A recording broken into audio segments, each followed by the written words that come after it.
Jack L. High is an award-winning medical writer who coaches and leads workshops for physicians interested in reaping the benefits of writing creatively. We discuss the benefits during the interview, as well as how to get started on 10 minutes per day or less, how to get those creative juices flowing, and how that annoying clicking sound my partner makes when he drinks his tea can be used as inspiration. He also defines creative writing, and it's a lot more encompassing than I thought. Jack L. High has led writing workshops through the Center for Humanities in Medicine at the Mayo Clinic, continuing education programs at the University of Minnesota, and the Loft Literary Center, as well as coaching physicians one-on-one in creative writing. He's the author of award-winning books on the history of medicine and a contributor of more than 600 articles and essays to The Atlantic, Smithsonian, Wired, GQ, The Washington Post Magazine, and many other publications. He holds an MFA in creative writing from Bennington College and taught in the MFA creative writing program at Augsburg University. He can be found at el-high, el-hai.com.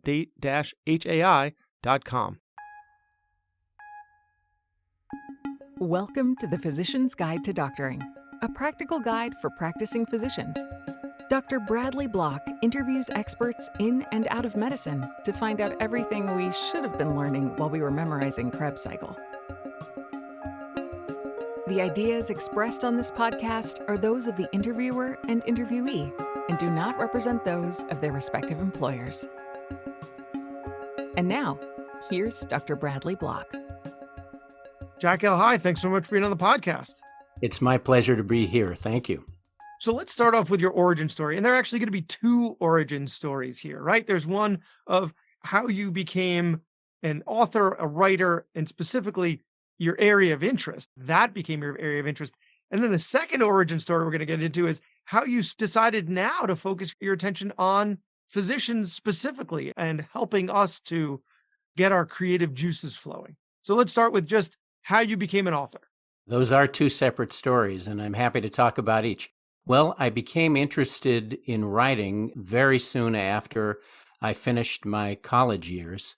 It happened almost accidentally at first because I was visiting with a friend of mine from college, having dinner over at her place, and she had gotten a job as a low-level editing job at a city magazine where I was living. And I had told her at dinner about a trip I had made that day to the public library where I had run across some really unusual, odd, peculiar books, and I listed several of them for her. And she said, "You should do an article about that for us."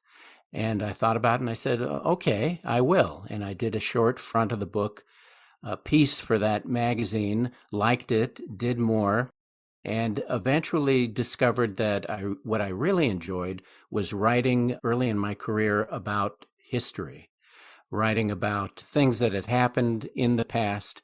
And also I was an active fiction writer, a creative writer, writing short stories at the time too.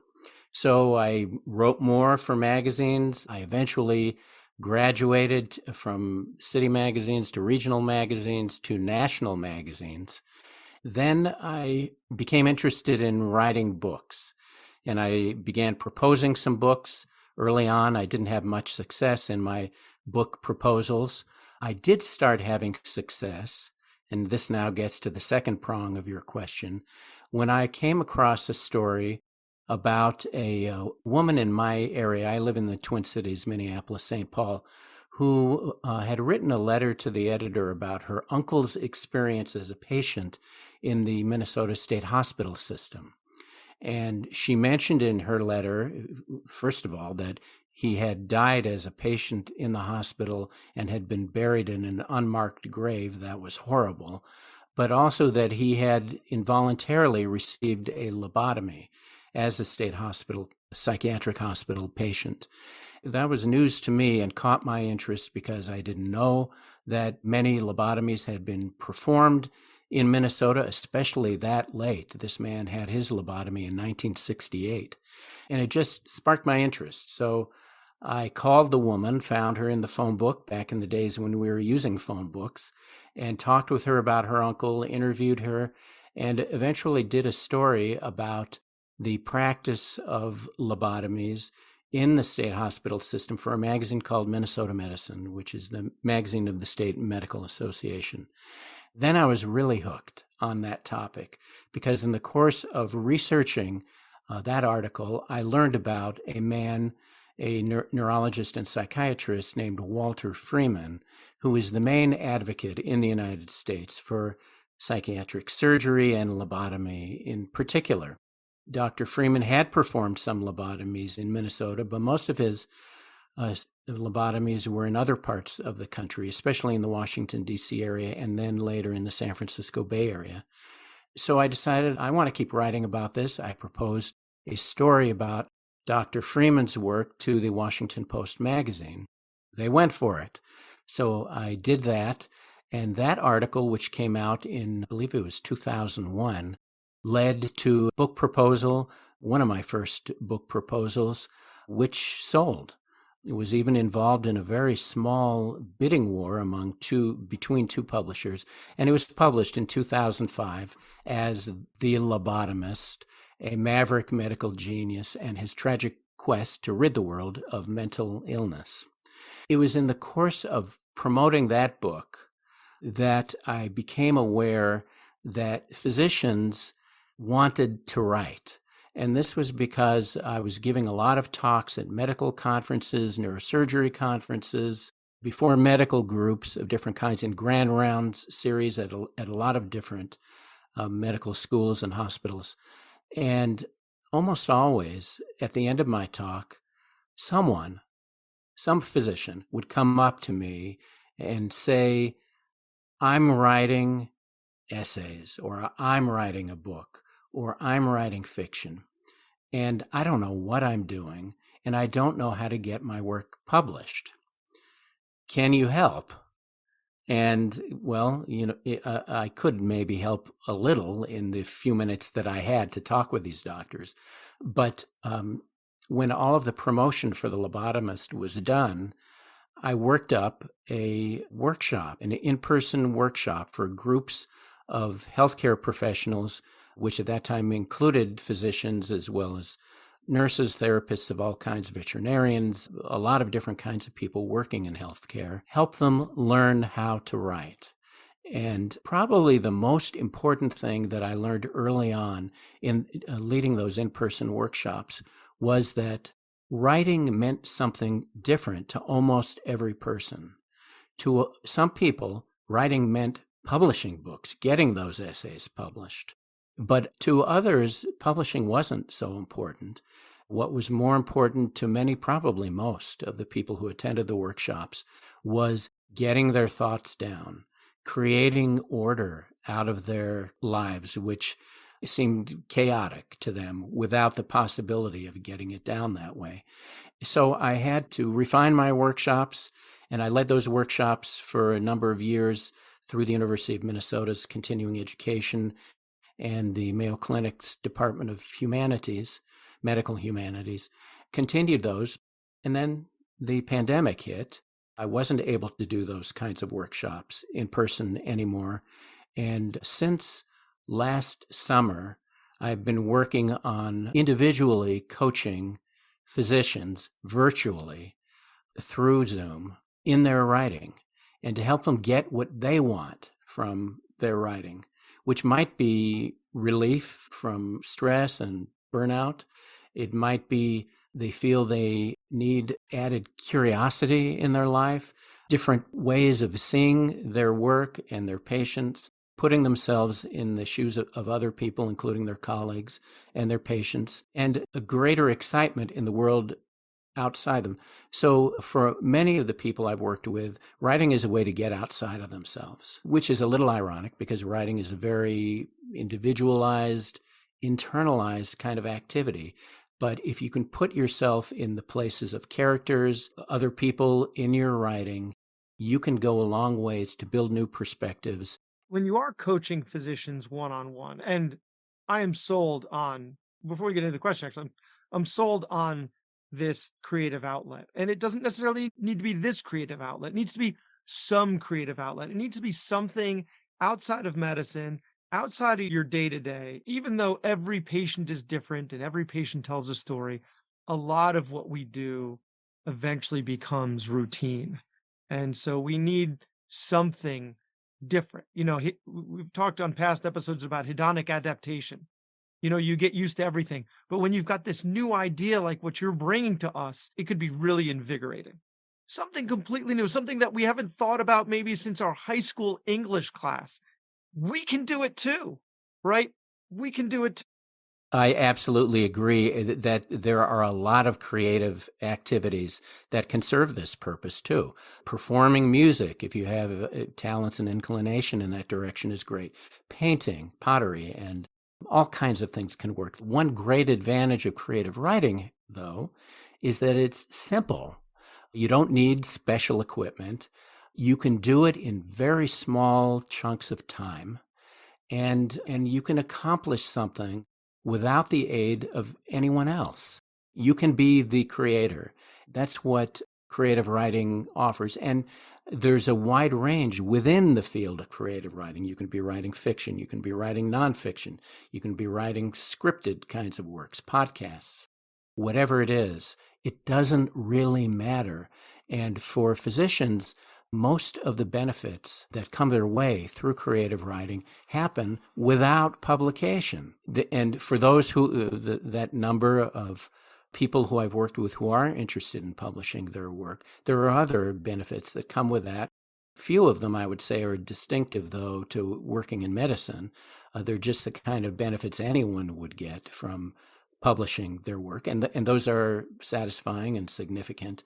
But one of the great things about writing, creative writing, is that you get most of the benefits even without anybody else seeing your work. Physicians were so geared towards achievement that we might be so focused on the end product, right? What you're saying is it's the process, right? The process of writing is the therapy in and of itself, even if there is no finished product, even if you are a George R.R. Martin who still has 3 tomes left to write. And if it never gets written, it doesn't matter because the therapy is mostly in the product itself. But I have a feeling that some of us might get too wrapped up in the product rather than the process. And I have to finish it. I have to get it out. I have to publish it. It has to be #1 on Amazon. It has to. So do you have any advice for getting those tendencies out of our heads? It's not just that it's about the process, but it's also that anybody, I believe anybody, can learn the process. So it's not about talent.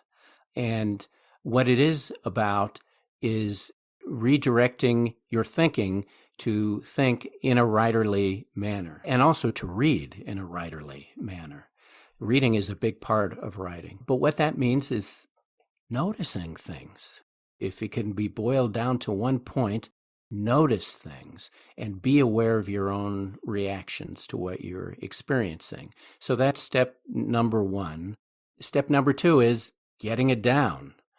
And there are all kinds of ways you can get it down. I'm a big fan of the little spiral bound reporter's notebook with the lined pages that you can always have with you to jot things down. And that jotting things down counts as writing time.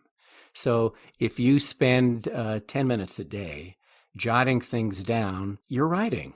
And also, if you spend maybe an hour at the end of the week synthesizing what you've jotted down, then you're going a little further along in your writing, and you're synthesizing and putting things together and making more of what you have jotted down than what you initially thought could be there. So yes, I've met a large number of physician writers who are focused on not just getting published, but writing a bestseller, maybe.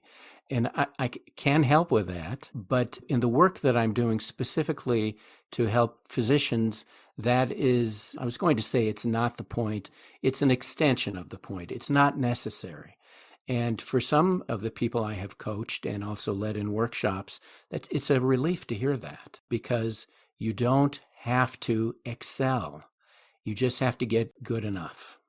Are there any other limiting thoughts that you find physicians tend to have when we're getting started in this? Yes. One very common one is, I'm boring. or that everything that I do is so routine that what could I write about, or would anyone possibly be interested in reading it?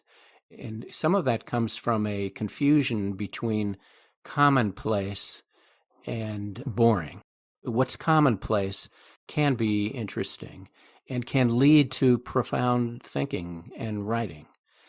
So I urge people, if it crosses your mind and stays in there enough so that you remember it for a minute or two, then it's probably important enough to write down. If you do that diligently and make a habit of it, you'll have plenty of writing material.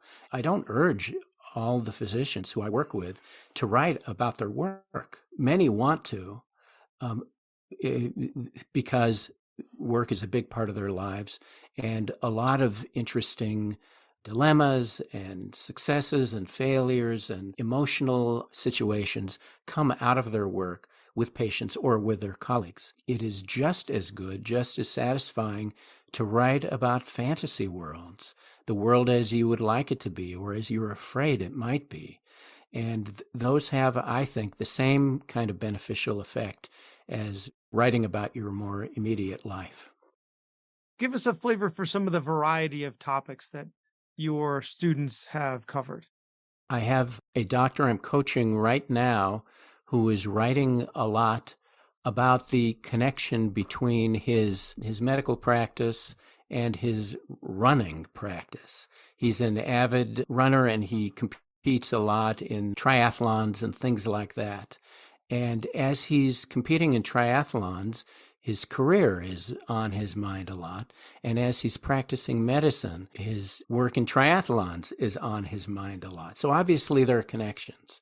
And that's one thing that he's exploring in his work. Sorry to interrupt, Jack. That doesn't strike me as creative writing, right? Like when I think of creative writing, now I haven't taken a writing class since high school, right? So when I think of creative writing, I think of fantasy worlds or fiction, right?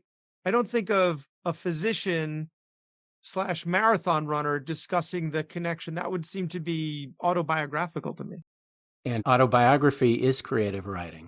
So there are several genres that fall into that category of creative writing. Fiction is definitely creative writing. Writing poetry is creative. Writing plays and screenplays, things like that, definitely creative.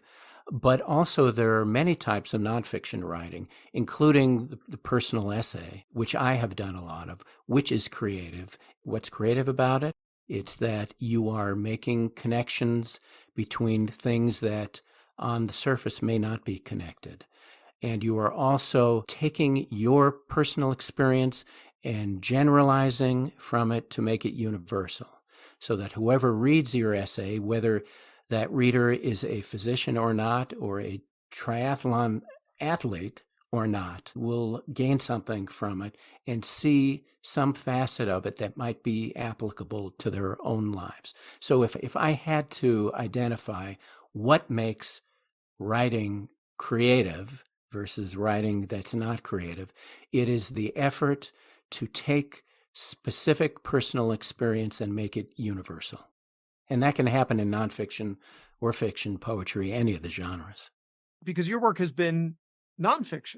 And actually, before, we're not running out of time or anything, but one thing that I definitely want to cover today is how you found Dr. Kelly's work. I heard you tell that story, and it was just such a compelling story. I'm hoping you could tell it so that my audience can hear it as well. And then we'll get into the other topics that you've covered with your students. Sure. So you're referring to the book I wrote. It was published in 2013, The Nazi and the Psychiatrist. And I did stumble onto that because it came out of the research that I had done for my earlier book, The Lobotomist. As it turned out, the focus of The Nazi and the Psychiatrist is the work of a U.S. Army psychiatrist named Douglas Kelly, who was in Europe at the war's end in 1945, and he was ordered to report a hotel in Luxembourg where the Allies were assembling the top German war criminals who had been gathered and arrested and sent there. to determine whether these war criminals or suspected war criminals were sane to stand trial.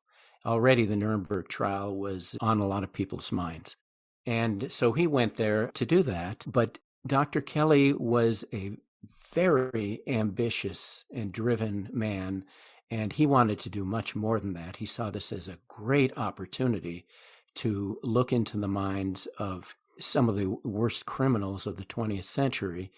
And so he devised his own project that he pursued on his own, which was to determine whether, from interviewing these men, to determine whether they shared any psychological traits or whether they shared what Kelly called a Nazi virus that had infected all of them. And so the book is about what he learned in his many months with the top war criminals, including Hermann Goering and Rudolf Hess and many others, how that affected him and redirected the course of his career. I found out about Dr. Kelly's work because he and Walter Freeman, they were not friends, but they had met each other in 1938, I think it was, at an AMA convention. And at that convention, Dr. Kelly was performing magic on the stage for his fellow physicians. That was his hobby, stage magic. Freeman was really taken by this. I think he thought, wow, this man is a weirdo, and I want to learn more about him. And he did follow Kelly's career until Kelly's suicide in 1958. And Dr. Freeman, the lobotomy doctor, had a substantial interest in psychiatrists who took their own lives. So in reading Dr. Freeman's writing about those psychiatrists, that's how I became introduced to Dr. Kelly's work. Certainly an interesting body of work, and it's led to an interesting life, I'll say. And that's, I think, one of our goals as physicians, as people, is just to live an interesting and fulfilling life. And so when you're making revelations like that, I mean, it's just incredible, just incredible. So let's say we're a physician who we're sold on this. Listen, I can do 5 or 10 minutes a day, jotting down in the spiral notebook. It could be a problem because I can't read my own handwriting. And so, this is a physician specific problem. We'll have to figure out a way to get around that, right?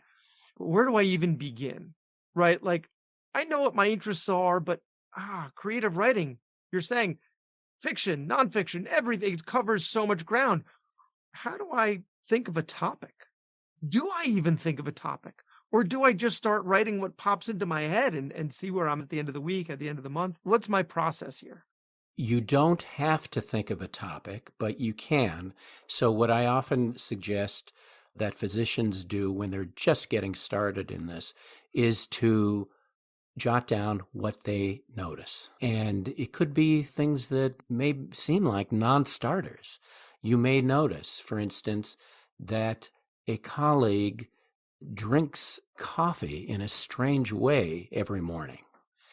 And where will that lead? Who knows? It's up to you, I guess. But that's one way of getting started. But for other people, that's harder to do. And I sometimes give people writing prompts to think about and work on. So one prompt that I often give that I think yields a lot of the time really interesting results is I say, write a few paragraphs about a beautiful thing you have seen that happened in an ugly place, or the opposite, an ugly thing that happened in a beautiful place. And the juxtaposition of beauty and ugliness in the same events, in the same narrative, often produces something really unusual and unexpected. And this kind of prompt works people who write fiction and nonfiction or poetry. It's an all-purpose prompt.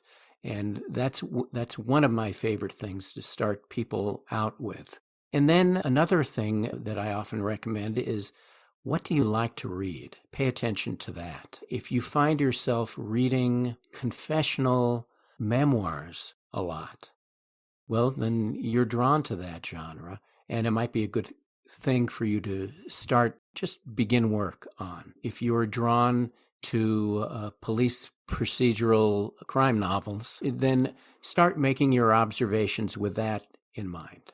So there are several different ways you can go, and each method works to a different degree with every person who I'm coaching.